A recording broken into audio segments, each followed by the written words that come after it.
I'm Xinhua correspondent Zhang Xiaoyu, now in Nanao City, central Japanese prefecture of Eshikawa.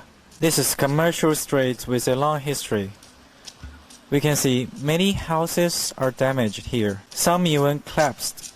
We can see rubble on the ground. Some locals say many residents have sought shelter in the local communication center.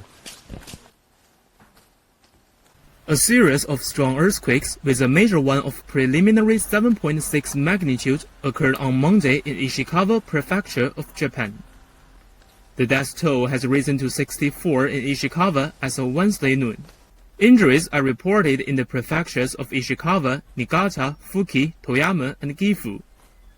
The Japan Meteorological Agency also warned that strong aftershocks may occur in the week, especially over the next 2 to 3 days. Since Monday, Japan has been hit by at least 155 quakes.